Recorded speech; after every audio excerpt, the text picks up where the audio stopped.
जगदम्बा जहाँ तरी सोपुर बरनी के जाय, रिद्धि सिद्धि संपत्ति सुख नित नूतन अधिकार।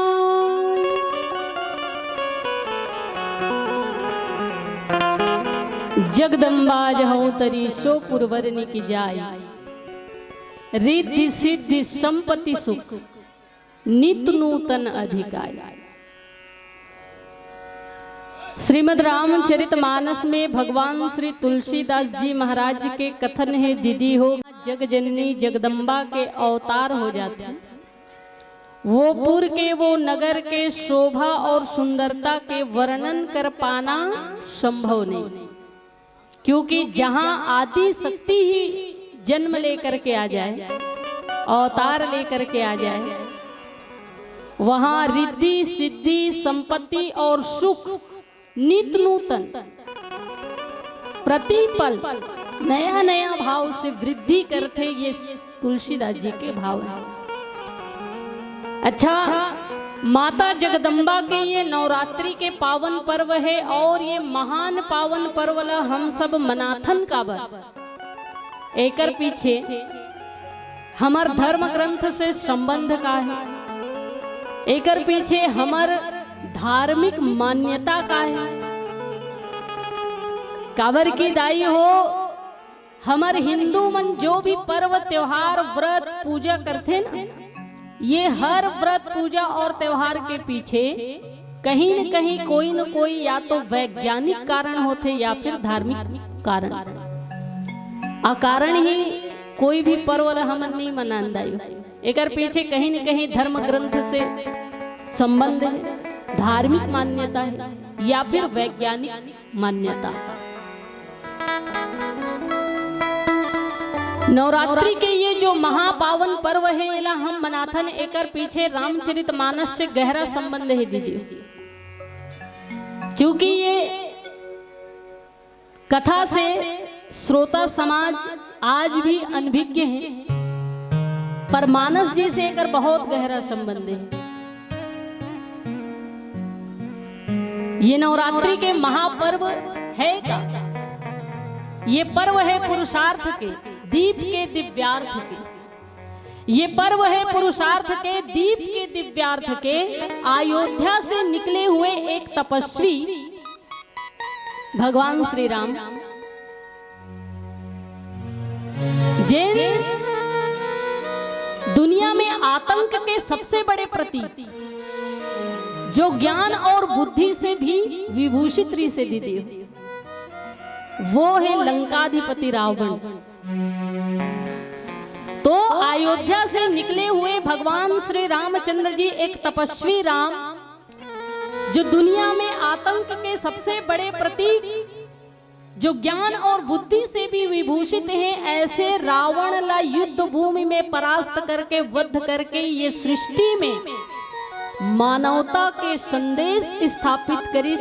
और वो भगवान श्री रामचंद्र जी के ये विजय यात्रा ला ही हम नवरात्रि के महापर्व के रूप में मनाते हैं। भगवान श्री राम के जीवन के विजय के जो महायात्रा है, मनुष्यता के जो संदेश है, वो संदेश ला ही हम नवरात्रि के महापर्व के रूप में मनाते हैं, है ना।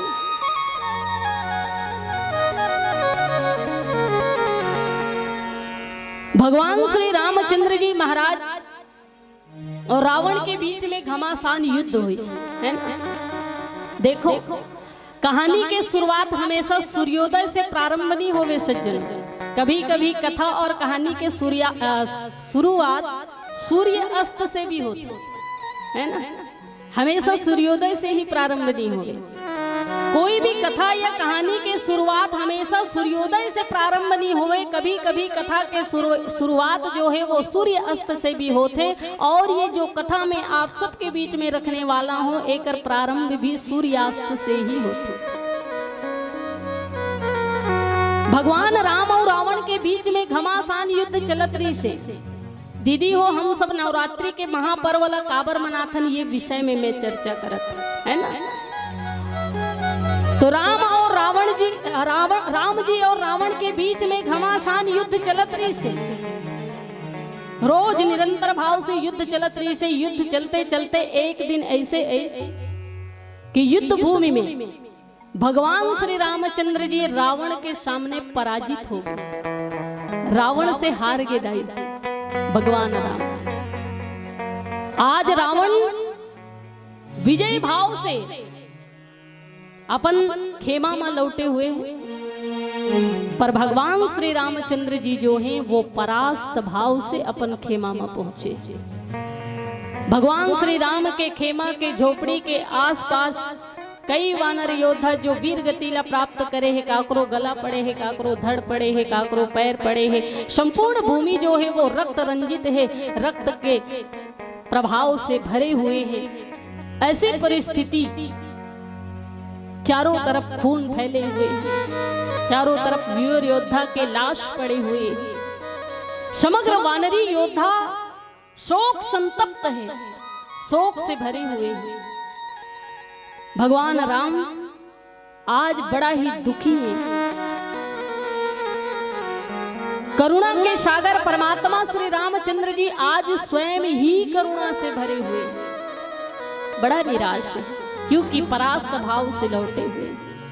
प्रभु श्री रामचंद्र जी कुटिया में विराजमान हैं, बाजू में भगवान लक्ष्मण जी महाराज खड़े हुए हैं, दूसरा बाजू में भगवान विभीषण और सुग्रीव जी महाराज खड़े हुए हैं। चरण में हनुमंत लाल जी महाराज जो है चरण प्रक्षालन करते हैं, और भगवान श्री राम के सन्मुख ही भगवान जामवंत जी महाराज बैठे हुए हैं। जामवंत जी महाराज भगवान श्री रामचंद्र जी से कहे कि हे राम, आज आप बड़ा शोक संतप्त हो, दुखी हो, करुणा से भरे हुए हो, और आप ये समस्त वानरी योद्धा के सेनापति हो, और अगर आप ही दुख से भरे रहो, आप ही शोक संतप्त रहो, फिर ये वानरी योद्धा ला हौसला कहां से मिले?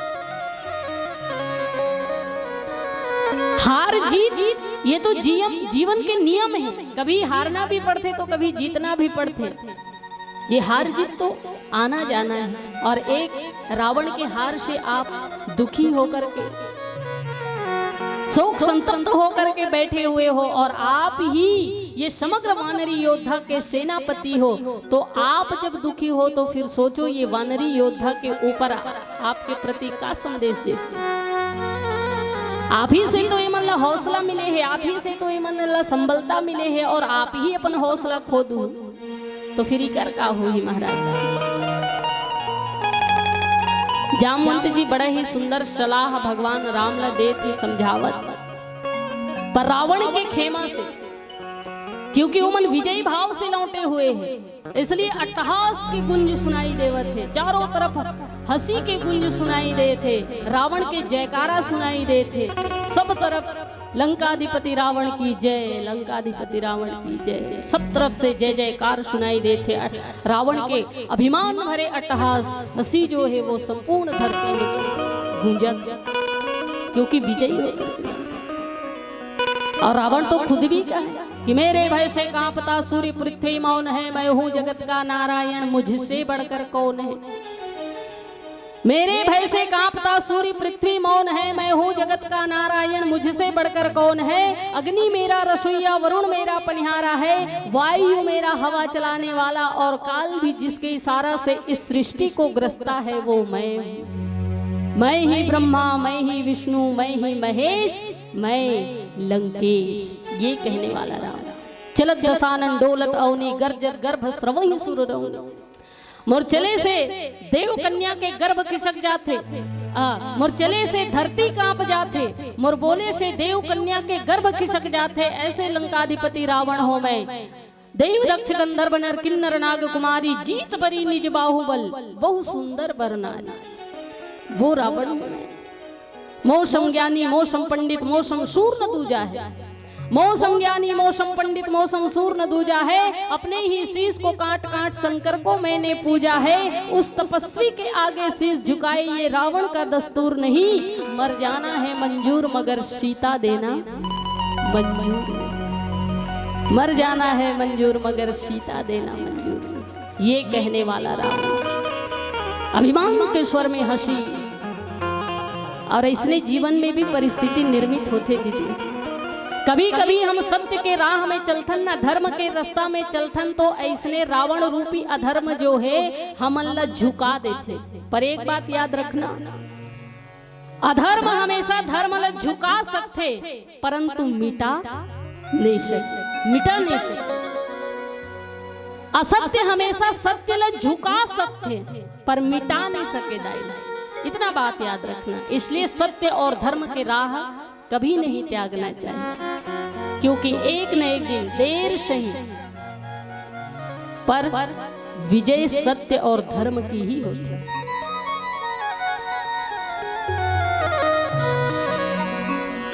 पर जीवन में कभी कभी ऐसी परिस्थिति निर्मित होते जब धर्म के रास्ता में चलथन तो हमरो जीवन में ऐसी कोई घटना घट जाते तो लगते कि ये धर्म के राह में चलना छोड़ देगा, क्योंकक्योंकि जितना अच्छा कर्म मैं करता हूँ उतना ही मोर साथ में बुरा होते, भगवान भी मोर संग में ऐसे अन्याय करते।